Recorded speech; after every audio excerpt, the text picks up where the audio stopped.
Hello everyone, welcome back to a new video. প্রিয় শিক্ষার্থীরা, আজকে তোমাদের সামনে ষষ্ঠ শ্রেণীর বিজ্ঞান পাঠ্যক্রমের প্রশ্ন উত্তর আমরা 3 নম্বরের যে চ্যাপ্টার রয়েছে ক্লাস 6-এর আমরা দেখতে পাচ্ছি ফাইবার টু ফেব্রিক। বাংলা হচ্ছে গিয়ে তন্তু থেকে যে কাপড়গুলি আমরা পাই, অর্থাৎ তন্তু থেকে কাপড়। আমরা এই চ্যাপ্টারের A to Z প্রশ্ন উত্তর তোমাদেরকে এই ভিডিওর মাধ্যমে ইংলিশ, তারপর আমরা ইংলিশ থেকে বাংলাতে কনভার্ট করে দিয়ে দেব। তাই তোমরা প্রতিদিন এই চ্যানেলে ভিডিও পেয়ে থাকবে প্রত্যেকটি ক্লাস 6, 7, 8, 5, 9, 10 প্রত্যেকটি ক্লাসের।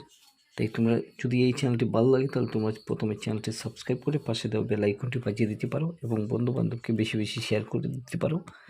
তো আজকে আমরা চলে যাচ্ছি প্রথমে এই চ্যাপ্টারের, যেটা 3 নম্বর চ্যাপ্টার, ফাইবার টু ফেব্রিক, অর্থাৎ তন্তু থেকে কাপড়গুলি। আমরা এখানে প্রথম প্রশ্নটা আমরা এখান থেকে দেখে নেব। 1 নম্বর প্রশ্ন বলছি গিয়া classify the following fibre as natural or synthetic. আমরা এই জায়গা থেকে যদি প্রথম প্রশ্ন দেখতে হয় তাহলে আমরা এখান থেকে কয়েকটা অপশন দেখতে পাচ্ছি: নাইলন, উল, কটন, সিল্ক, পলিস্টার, জুট। ঠিক আছে, তারপর আমরা এখান থেকে এই আনসারগুলি ন্যাচারাল যেটা ফাইবার্স, এখান থেকে আমরা উল, কটন, সিল্ক এবং জুট আমরা এখান থেকে পেয়েছি। তারপর আমরা সিনথেটিক ফাইবার যেটা রয়েছে, আমরা এখান থেকে কিন্তু নাইলন এবং পলিস্টার আমরা এই দুইটা জিনিস দেখতে পাচ্ছি। প্রথম প্রশ্নের উত্তরটা আমরা পেয়ে গেলাম। তাই তোমরা খুব মনোযোগ সহকারে এই ভিডিওগুলি দেখতে থাকবে শুরু থেকে লাস্ট পর্যন্ত, কোনো রকমের স্কিপ করবে না। প্রতিটি সেকেন্ড তোমাদের জন্য খুবই উপকারে আসবে এবং এই পড়াগুলি তোমরা ভালো হিসাবে মেইন খাতায় লিখে নিতে পারো। এই পড়াগুলি থেকে তোমাদের প্রত্যেকটি প্রশ্নের উত্তর পরীক্ষায় আসবে। তা আমরা এখান থেকে 2 নম্বরে দেখতে পাচ্ছি state whether the following statement are true or false. আমরা এই জায়গা থেকে দেখবো যে 1 নম্বর দিচ্ছে, অর্থাৎ 2-এর এ নম্বর দেখছি, yarn is made from fibre. আমরা এই উত্তরটা সঠিক হয়েছে, ওটা শুদ্ধ না অশুদ্ধ, আমরা এখান থেকে শুদ্ধ পেয়েছি। তারপর আমরা বি নম্বর দেখতে পারবো, এখানে spinning is a process of making fibres. আমরা এর উত্তরটা সঠিক না বেঠিক, আমরা এর উত্তরটা আনসারটা দেখে নিচ্ছি, এটা মিথ্যা জিনিস, অর্থাৎ ফলস হয়েছে। 3 নম্বর বলছি jute is the outer covering of coconut. এর উত্তরটা আমরা এখান থেকে দেখতে পাচ্ছি ফলস হয়েছে। আমি এ বি সি 2 নম্বরে আমরা করেছি। এখন আমি 3 অর্থাৎ ডি নম্বরে চলে যাচ্ছি। The process of removing seed for cotton is called গেনিংস। আমরা এখান থেকে দেখতে পারবো উত্তরটা সঠিক হয়েছে।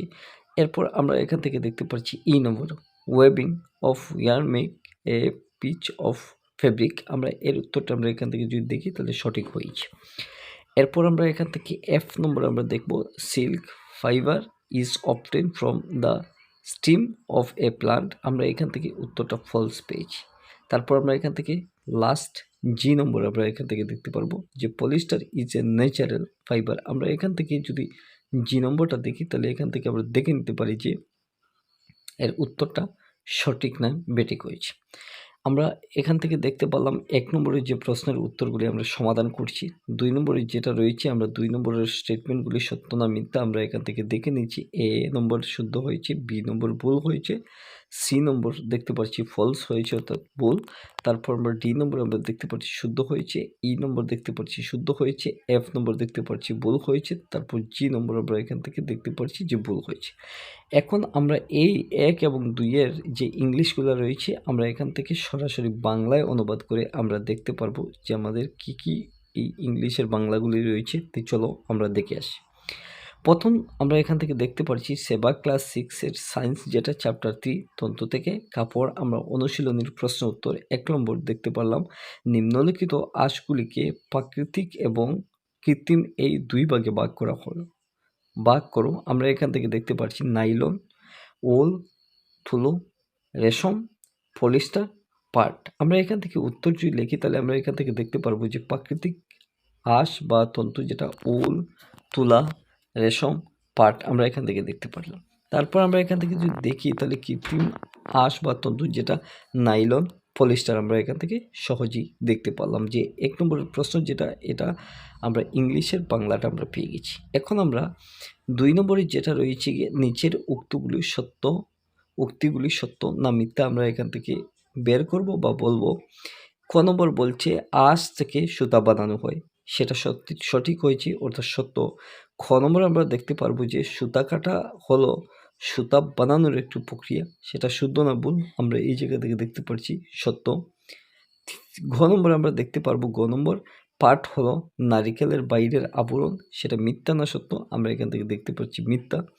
তারপর আমরা দেখতে পারবো ঘ নম্বর তুলো থেকে বীজ সরানোর প্রক্রিয়া দুনা বলে আমরা সেটা সত্য বলছি। নম্বর আমরা এখান থেকে দেখতে পাচ্ছি যে বয়ানের সাহায্যে সুতা থেকে কাপড় তৈরি করা হয়, সেটা সত্য আনসার। তারপর আমরা এখান থেকে দেখতে পাচ্ছি গাছের কাণ্ড থেকে রেশমের আঁশ পাওয়া যায়, সেটা মিথ্যা হয়েছে উত্তর। তারপর আমরা নম্বর আমরা দেখতে পাচ্ছি যে পলিস্টার হচ্ছে এক ধরনের প্রাকৃতিক আঁশ, সেটা সত্য না মিথ্যা আমরা এখান থেকে দেখতে পারলাম যে মিথ্যা হয়েছে। অর্থাৎ আমরা 2 নম্বরের ক, খ, গ, চ, ছ পর্যন্ত আমরা এখানে প্রত্যেকটি ইংলিশের বাংলা হুবহু আমরা কনভার্ট করে নিলাম। এখন কিন্তু আমরা সরাসরি 3 নম্বরে চলে যাব। 3 নম্বরে যাওয়ার জন্য আমরা এখান থেকে 3 নম্বরে দেখতে পাচ্ছি ফিল ইন দ্য ব্ল্যাঙ্কস, অর্থাৎ শূন্যস্থান পূরণ করার জন্য। নম্বর দেখতে পারলাম যে এখানে plant fibre are obtain from dash and dash. আমরা এর আনসারটা যদি দেখি তাহলে আমরা এখান থেকে দেখতে পারবো স্টার্ম একটা এবং একটা ফ্রুইটস হয়েছে, অর্থাৎ plant fibre are obtain from stem একটা হয়েছে এবং একটা হয়েছে ফ্রুইট, ঠিক আছে। তারপর আমরা এখান থেকে দেখতে পারলাম ভি number animal fibres are dash and dash. আমরা এর উত্তরটা যদি দেখি তাহলে আমরা এখান থেকে দেখতে পারবো প্রথমে animal fibre are silk and ওলের সাহায্যে, ঠিক আছে আমরা এখান থেকে দেখতে পেলাম। তারপর আমরা এখান থেকে 4 নম্বরের প্রশ্ন উত্তরটা আমরা দেখে নেব। 4 নম্বর বলছে from which part of the plant cotton and jute are obtain. আমরা এর উত্তরটা যদি একটু দেখে নিই তাহলে আমরা এখান থেকে দেখে নিতে পারি যে cotton is obtain from the fruits of the cotton plant and jute is obtain from the steam of the jute plant. এখান থেকে আমরা 4 নম্বর এবং 3 নম্বর কমপ্লিট করে ফেলেছি, কিন্তু এখন এই 3 নম্বর শূন্যস্থান পূরণ এবং 4 নম্বরের এই প্রশ্নগুলি আমরা কীরকম বাংলাতে অনুবাদ করে নিতে পারি। চলো আমরা বাংলা একটু দেখে নিই। এখান থেকে আমরা দেখতে পাচ্ছি 3 নম্বরে যেটা রয়েছে শূন্যস্থান পূরণ করার জন্য খ নম্বর দিচ্ছে। এখানে আমরা দেখতে পাচ্ছি উদ্ভিদজাত আঁশ ড্যাশ ও ড্যাশ থেকে পাওয়া যায়, সেটা কার্পাস থেকে এবং পাট থেকে আমরা দেখতে পাই, এই জায়গার মধ্যে উত্তরে দিয়েছে। তারপর খ নম্বর আমরা এখান থেকে দেখতে পেলাম যে ড্যাশ ও ড্যাশ হচ্ছে প্রাণীজাত আঁশ। আমরা 2 ধরনের আঁশ আমরা কীরকম পাবো, আমরা এখান থেকে প্রথমে দেখতে পারবো আমরা উল ও রেশম হচ্ছে প্রাণীজাত আঁশ। এবং 4 নম্বর প্রশ্নটা হচ্ছে আমরা গাছের কোন অংশ থেকে তুলা ও পাট পাই। আমরা যদি শর্ট হিসাবে এটার উত্তর বলি তাহলে তুলো গাছের রেশম বীজ থেকে আমরা তুলা পাওয়া যায় বা পাইয়ে থাকি। আমরা এরকম যদি আনসার লিখি তাহলে এখানে সহজেই আমরা এই উত্তরগুলি করে নিতে পারবো। কিন্তু তোমরা যদি বাংলা মিডিয়ামের এই বইগুলি থাকে তাহলে তুমি বাংলার একটু ফোকাস করবে, অর্থাৎ গুরুত্ব দিবে। আর যদি ইংলিশ মিডিয়াম বইটা যদি হয়ে যায় তাহলে তোমরা ইংলিশের উচ্চারণ সহকারে ইংলিশের দিকে তোমরা দেখে নিতে পারো। আমরা কিন্তু এখন 3 নম্বর এবং 4 নম্বর কমপ্লিট করে ফেলছি। এখন কিন্তু আমরা 4 নম্বর কমপ্লিট করার পর সরাসরি 5 নম্বরে চলে যাব। এখন আমরা 5 নম্বর যদি করি তাহলে আমরা এখান থেকে সরাসরি চলে যাচ্ছি 5 নম্বর। 5 নম্বর বলছে name 2 item that are made from coconut fibre. আমরা এখান থেকে 2টা আইটেম যেটা তৈরি হয় কোকোনাট ফাইবার, এখান থেকে আমরা পিস অ্যান্ড মেড আমরা 2টা জিনিস আমরা দেখতে পারবো। তারপর আমরা 6 নম্বর যদি বলি তাহলে আমরা এখান থেকে দেখে নিতে পারি explain the process of making yarn from fibre. আমরা এর উত্তরটা যদি দেখি তাহলে আমরা তার বিষয় নিয়ে আমরা দেখতে পারবো the process of yarn from fiber is called spinning. In this process a mass of cotton wool are drawn out of twisted this bring a fiber together to form yarn. আমরা এই জায়গা থেকে আমরা দেখতে পেলাম এই 5 নম্বর 6 নম্বর উত্তরটা। এখন আমরা যদি সরাসরি বাংলায় চলে যাই তাহলে বাংলায় যাওয়ার পর আমরা এখান থেকে দেখব যে নারিকেলের আঁশ থেকে তৈরি করা যে কোনো 2টি সামগ্রীর নাম লেখার জন্য আমরা এখান থেকে যদি উত্তরটা যদি বলি তাহলে এখান থেকে কিন্তু আমরা দেখে নিতে পারি যে নারিকেল আঁশ থেকে তৈরি করা যে 2টি সামগ্রীর নাম যথা রশি এবং পাপোশ আমরা এখান থেকে দেখতে পাবো। তারপর আমরা এখান থেকে 6 নম্বর যদি দেখতে হয় তাহলে আমরা 6 নম্বরের প্রশ্নটা দেখতে পারবো যে আঁশ এর পদ্ধতিটি ব্যাখ্যা করার জন্য আমরা এর উত্তরটা যদি দেখি, তাহলে আঁশ থেকে সুতো তৈরি করা পদ্ধতিটি সুতো কাটা বলে। এই পদ্ধতিটিকে একটি তুলার স্তূপ থেকে আঁশগুলি টেনে পা খাওয়ানো হয়। এইভাবে পা খাওয়ানোর ফলে আঁশগুলি সুতায় পরিণত হয়। এই সুতা কাটার জন্য তকলি নামক একটি সরল যন্ত্র ব্যবহার করা হয়। তাছাড়া চরখা নামক অপর একটি সরল যন্ত্রের সাহায্যে সুতা কাটা হয়ে থাকে।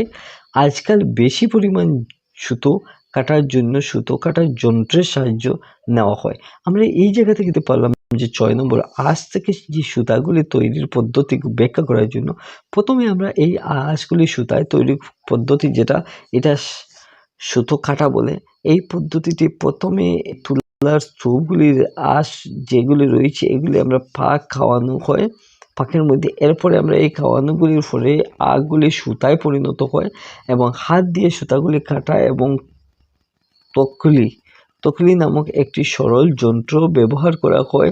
তাছাড়া চরখা নামক অপর একটি সরল যন্ত্রের সাহায্যে সুতা কাটা হয়ে থাকে। আমরা এই জায়গা থেকে দেখতে পারি। তারপর আজকাল বেশি পরিমাণে সুতা কাটার জন্য সুতার আলাদা হিসাবে আমরা এই মেশিনগুলি রেডিমেড আমরা পেয়ে থাকি। এই মেশিন দিয়ে কিন্তু আধুনিক হিসাবে এই সুতাগুলি পদ্ধতি তৈরি করে বিভিন্ন রকমের এই মডিফাই করে থাকে এই সুতাগুলি। আজকে থেকে আমরা বুঝতে পারলাম যে আমরা এই বাংলিশের সাথে বাংলার ফাইবার টু ফেব্রিক যেটা তন্তু থেকে বস্ত্র বা কাপড়গুলি কীরকম তৈরি করা হয় এর উত্তর আমরা এই ভিডিওতে দেওয়ার চেষ্টা করেছি।